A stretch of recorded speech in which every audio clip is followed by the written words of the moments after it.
Ja, itak. Do srede. Do srede, ja. Moče ne govori tako. Grizla boš naprej skozi cel life. To ja. Ja? No? To ni zdaj nekaj, kar tle delaš doma, pa ne. Zdaj, ko to slišam, me toliko razjezi še. Tudi včeraj sem te slišala, do takrat grizem.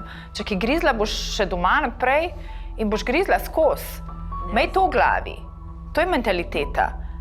Ne, da zdaj rečeš, grizem zdaj tukaj, ko sem. Za koga pol dela? Za nas? Za ljudi okrog? Ma nisi zastopila, vse v redu. Ja, kaj nisem zastopila? Kaj pa si hotela povedati? Ja, pravim, da jaz pač do srede, le, jaz vem, da grem v sredo ven. Zakaj veš, da greš Ja, v sredo vem, ven? le, ker jaz sem se tako odločila. No, saj to sem hotela slišati. Zakaj govoriš te nebuloze? Ma mene v bistvu najbolj razočara kot trenerko, da nekdo v bistvu ne ceni tistega truda, pa ne samo truda, ki smo ga mi vlagali vanje, ampak truda, ki so ga konec konci oni vložili v svoje delo.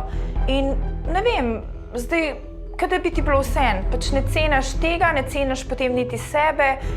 In lej, to mi je pa res en tak poraz in tega pa res ne morem verjeti, da v bistvu ima lahko nekdo še vedno glavo po tolkem času na takšnem mestu.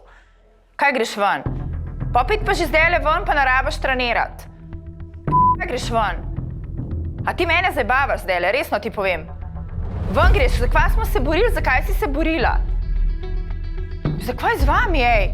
Jaz sem danes Natašo malo razjezila, ne. Ker sem pač rekla, da bom verjetno na naslednjem tehtanju šla domov, ko ga imamo.